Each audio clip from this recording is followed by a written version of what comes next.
average price of like $35 an eighth, maybe even 30 in some stores. Whereas in St. Louis, you're still seeing $45 eighths. I think a lot of that has to do with on the St. Louis side, they're competing with your guys' state's laws over in Illinois. So it's high taxes, high prices. Whereas on the Kansas City side of the state or the west side of the state, we're competing with Oklahoma where, like we were talking about, you can get $500 pounds if you find the right place.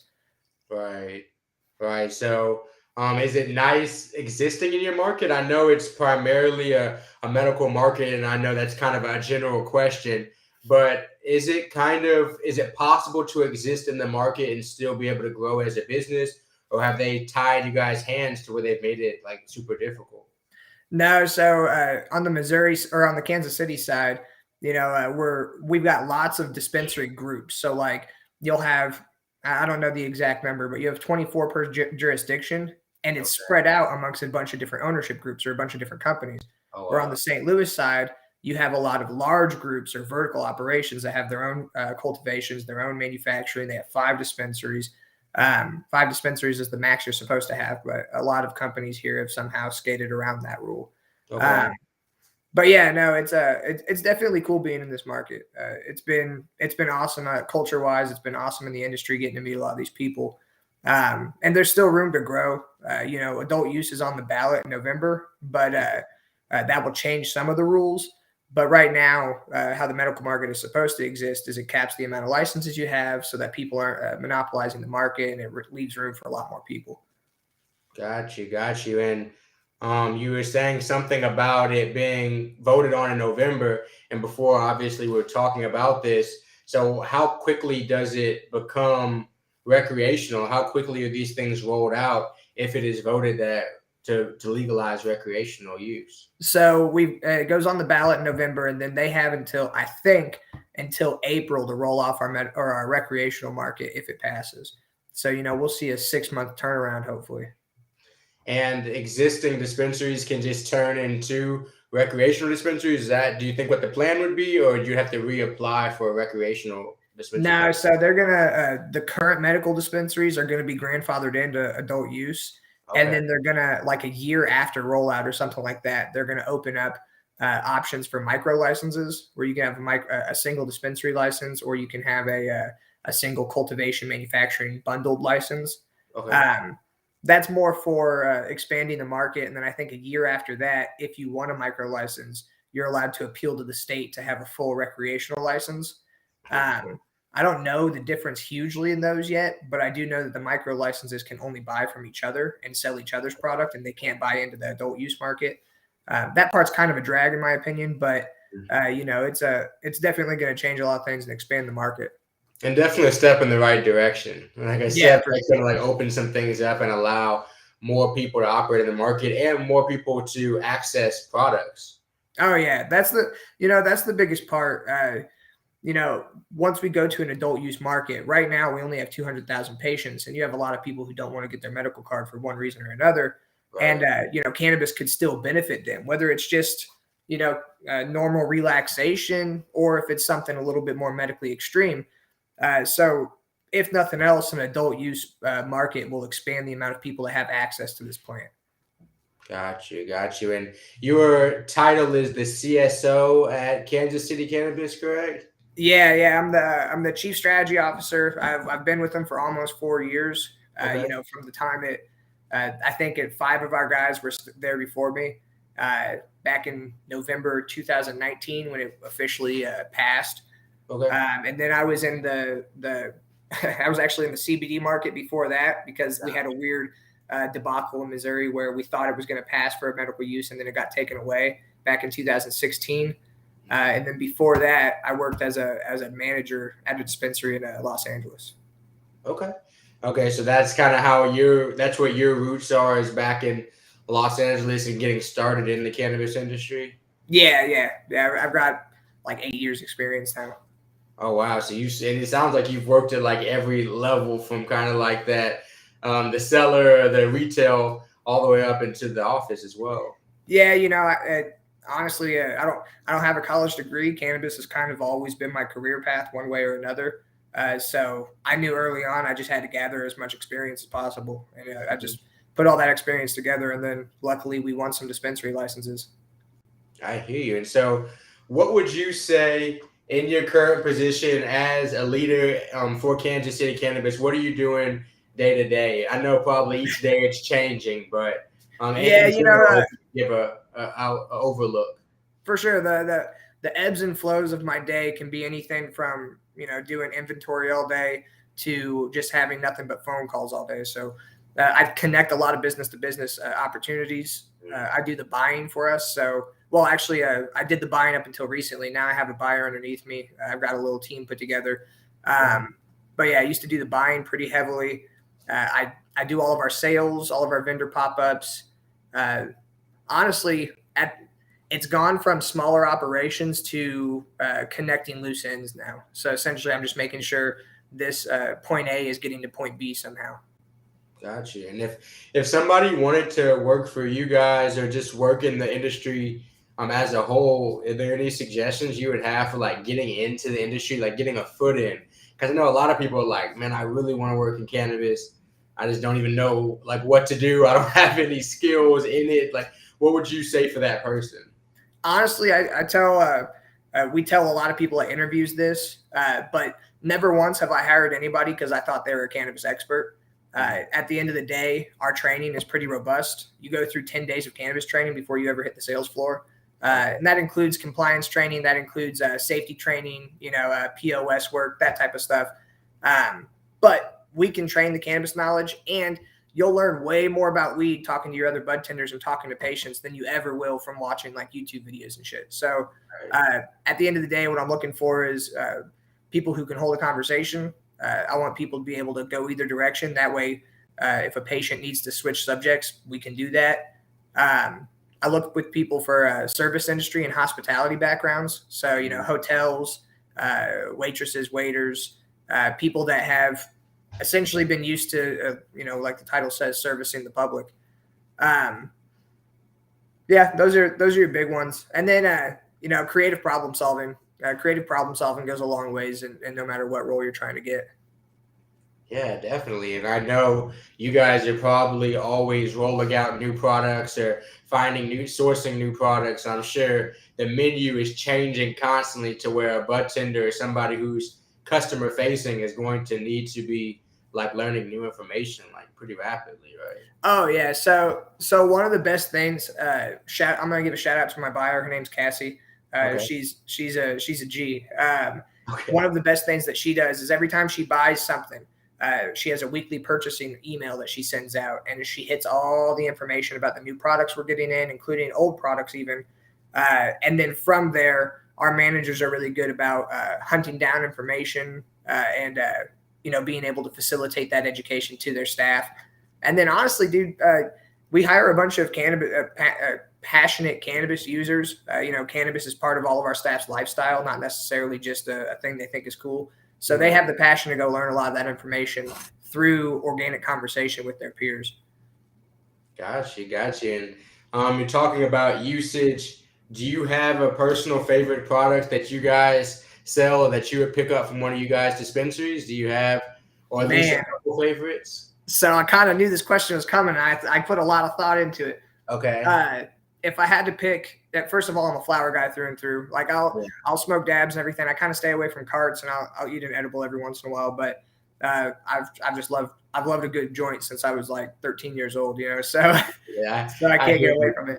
Yeah. But if I had to get a shout out to somebody, Vibe Cannabis. If you're in the market for some terpy flower, Vibe is the terpiest in Missouri, in my opinion. Okay. You also got Kabunky. And then if I'm going for a dab, I'm grabbing a head change dab for sure. But give you a little bit about Vibe, dude. I smoked a joint the other day. I smoked a gram joint, and it was of Vibe flower. I think it was Ice Cream Social. And then after that joint, I smoked a second joint with a friend of mine, also from Vibe, called Animal Cookies. Okay. And usually when I smoke that first joint, the second joint, I can't really taste the terps anymore because my mouth's all smoky. That second joint, I tasted terps the whole time. Like through every single hit, I could taste the sweet, like that cookie taste or that sugary taste of those animal cookies. So that's a big shout out to Vibe there. Hell yeah, that's what's up, man. In working in the cannabis industry, I'm sure you get to try products a lot, all this other type of stuff. But what would you say is kind of your favorite thing about like operating in the cannabis industry and being able to exist in it? Dude, honestly, it's just the fact that the industry's so new. Especially in Missouri, we're kind of getting to pave our own path, and kind of make decisions and be creative with my day to day work. I'm surrounded by a really good team. We don't hinder each other. We trust each other to get each other's, handle each other's departments. And yeah, no, the industry's been full of really cool people. Everyone's really laid back. How people expect the cannabis industry to be is kind of about half the Missouri market. The other half, Okay. they're normal business people. Right. They're more like Illinois, like where I live. Yeah, exactly. I see. I see. And what's something that maybe you didn't see coming that's kind of something that you don't like about the cannabis industry as much? Now that you've existed in it 4 years, is there anything that's kind of like, that's kind of annoying? So you come across a lot of suits, like you come across a lot of people that are, uh, you know, they're in it for the money. And that's cool and all. I'm all about people making their money and getting their bag one way or another. But at the end of the day, I wish the market was a little bit more, and on a national scale, I wish the market was a little bit more dominated by the free market, the OGs of cannabis, the people who actually made it their lifestyle, and were willing to do time and whatnot over keeping this plant available to the public. I wish that was the difference, but honestly, that's been every single state to this point. Every state I've paid attention to, at least. Right. Right. Yeah. There's some stuff that's kind of like inescapable. And Exactly. that At the end of the day, we need money to make it work anyway. So I, sometimes those suit guys, they're required because they have the money. yeah. Yeah. And as it grows, and we talk about a national and I know this is probably far, far ahead, but would you guys be considering like moving other states or expansion in that way in the future? Or is that something that's just like so far forward you wouldn't think about it yet? Honestly, we've prepared every which direction. We're open to expansion to other states. We got an eye on Kansas. We got Kansas City, Missouri side. So if Kansas goes legal, Right. Kansas City, Kansas just makes sense. Yeah. Um, we're always open to expansion. We're constantly having the right conversations with the right people. But yeah, definitely planning to one day expand. But we're not trying to force it. I hear you. What was the growth rate to when you got your stores? Like, how many did you guys? I'm guessing you guys just started with one location and you've just grown. How often would you say? Yeah, so we opened our first one 420 of 2021. Okay. Then our second one was opened by June. Our third one was opened by early September, Okay. and then our fourth one just opened in January. Then we got a fifth one that will open after if we see adult use passes or not. It will open probably around April next year. Um, That's rapid growth. You guys have been growing yeah. fast. Luckily, the CEO of the company, his background is in like commercial construction, and like he owned his own construction company and all that. So he was able to do the work, source all the material, and really get things done quickly. That's impressive. You guys are expanding quickly, and that means you guys also are having to hire quickly and train. I know not rush train, but still train people like decently quickly to be prepared and be on their feet. For sure, yeah. We hire people. So our smallest dispensary has 5 employees, including the manager. Okay. Our largest dispensary has 9. So our next one we're expecting to have right around that 9 mark, and then if adult use passes, we'll massively expand. Yeah. Yeah. So we're constantly collecting resumes. We're constantly refining the training process. But I think I might have said it earlier. It might have been pre-show, but we do 10 days of training before a bud tender ever hits the floor. So we really train well, and we put some time into it. But yeah, constantly hiring. And is it hard to find employees right now in the cannabis market, or are there a lot of people, would you say, like Uh, trying to get in and clawing to get in the door? Dude, we got last time we put a resume out, we had like 100 applicants the first day. So like Oh, we okay. have tons of really quality people constantly sending in resumes. And right now across the entire company, I think we got 50 employees and receiving 100 resumes per job opening. It's pretty crazy. I do know that from previous experience, the turnover rate will increase. The amount of people in that hiring pool will also decrease. But right now, we focus on taking care of our employees, and then providing the best patient experience possible. So we don't have a huge turnover rate. But yeah, no, definitely with the adult use market coming, we're expecting to be hiring a lot. I mean, that's cool that you guys don't have a huge turnover rate because that's a big thing here in Illinois. Is that a lot of dispensaries are just people just like churning in and out of the door to where people don't even have time to learn about the brands and the things that are in house simply because Exactly. they can't keep people long enough. Well, honestly, dude, we knew that was a plague for the industry. So we pay better than anyone I've ever met in the industry. We provide full health insurance. We only promote from within. So we've never hired a middle, lower, or upper management person who wasn't already in the company. Oh, wow. Okay. So we try our best to incentivize. Plus, we give a 35% discount to you and your spouse if you work for us.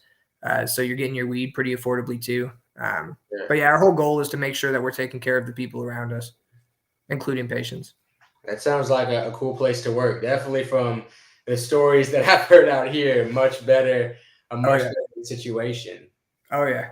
And I know from you working as a bud tender before, you had that experience of probably things that you liked and didn't like as a bud tender, or like Oh, before. for sure. You get a lot of people who what they know, and they don't care what your opinion is, and that's cool. A lot of times they might be right, so we never take the approach of they're wrong by any means.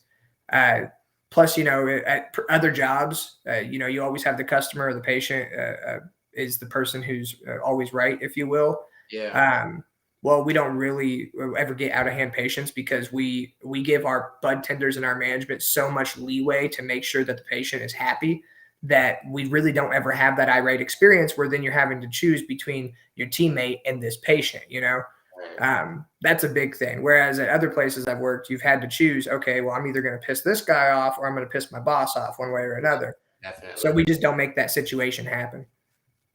I see. I see. And as the former buyer, so you've been around since the beginning of the market. Have you seen the quality like rapidly increasing? Because I know a lot of times when markets first get started, that first quality it's rushed. It almost Oh yeah. can't be what it needs to be. So have you seen that rapid growth?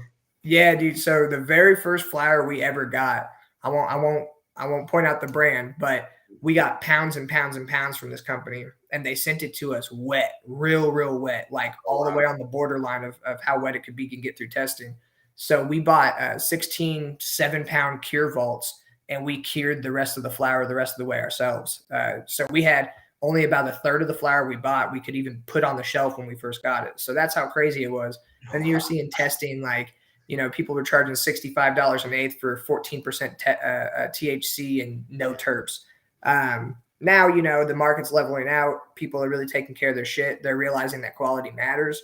And at the end of the day, they're also taking care of the bud tenders better. They realize that, if my bud tender likes your flower, if my bud tender likes your dad's, they're going to sell it. So Right. increasing the quality and then getting it into people's hands is really what people have started focusing on. Yeah, quality is 100% better than when it started. That's cool. And I'm sure, obviously, as they allow more people to operate in it, more growers, and for adult use to open up, that will just expand it even quicker. You might have to get a couple buyers then. Yeah, right. Now I've already told Cassie like she's gonna be buying all day, every day, so she's getting Yeah. prepared for that. And do you see a lot of different areas of the market opening? Because sometimes I hear a lot of people like, yeah, I'm excited about drinks, I'm excited about edibles, but it seems to me that flower has remained king. Am I wrong in assuming that, or is flower still what you would say most people are looking for in the dispensary? No, yeah, we month to month, it's somewhere between 50 and 60% of our sales is flower. So Okay. flower is still dominating the market. But kudos to Missouri. We got some cool brands out here that have really been pushing the limit on what products they put out. So like we already have tinctures, transdermal patches. We have what are they called? What are they called? Suppositories. We Okay. have we have a bunch of stuff that you usually don't see in other markets right away. Okay. And like kind of along with that, because this is something I'm excited about for the very few markets that have it. But do you guys have any lounges or smoke lounges or anything? Is that on the horizon or? Yeah, so we got two that I know of right now. We got one in St. Louis called the Cola Lounge, I think, ran by a guy named Brennan English. He's a cool cat. I like him a lot. He probably has no idea who I am, but he's impressed me enough. Okay. Um, And then on this side of the state, Funky Skunk had some lounges going on. Yeah, and people, it's like you paid $1 to get in the door one time, or every time you came, or you could pay $365 for a year, and it gave you a membership for the year. But essentially, yeah, the two lounges that are there, they just require you to pay for a membership, and then it's a private lounge, so you can smoke weed if you want. I'm always wondering why that's not more popular. I know the laws for most states are super dicey with how much they would allow that. And most of them definitely, if you have a lounge, won't allow you to sell and have a lounge. They would allow you to have one or the other, I guess. Yeah, so you have to bring your own product to any lounge you go to here. You can't, what they sell at the lounges is usually like they'll do entertainment, they'll do live fights or live football games or whatever. They'll sell like baked goods, like non-medicated stuff. And I don't think they sell alcohol in the same place, but they might. I know they do some CBD seltzers and stuff like that, but nothing THC related. Gotcha. Got you. And along with that, do you guys do public events? One, I guess, do you guys host them, but also do you guys go to any conventions or any meetups or anything like that in the Kansas City area? So we go to pretty much any of them that we can. Our outreach guy's name's Corey. He's really good about getting involved in the communities around us. But for the first, we had a grand opening. It was a pretty big party on 420, and it was actually one of the coolest things I've ever seen a dispensary do. But we couldn't do too many events out the gate because we were still existing in COVID protocols. But since then, like 420 this year, there was a good one. 710 didn't have really any good events, but then there's random events here and there. It's starting to kind of roll. It's starting to kick off. Got you. And is the local culture around weed kind of accepting, or would you say like pre-legalization, or are people still kind of standoffish as a whole when it comes to like the cannabis conversation, weed conversation in the Kansas City area? You know, honestly, everyone that I run into, I'm very transparent about my usage. I'm not, running around telling everyone I smoke, but I'm also not hiding it by any means. Yeah. Like I have no problem stepping away at a social event and smoking a joint. Everybody knows what I do for a living. So I don't run into a lot of people hating on cannabis in general.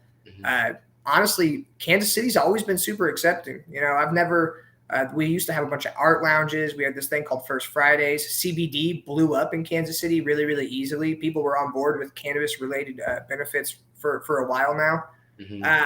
St. Louis, I know there's a little bit more of a stigma to it. I think it's more of the law enforcement there that stigmatizes it still. Yeah. But yeah, no, Missouri in general, a lot of people just kind of want to be left to their own devices. Let me smoke my weed, let me do my thing, and I'll let you do your thing type of culture.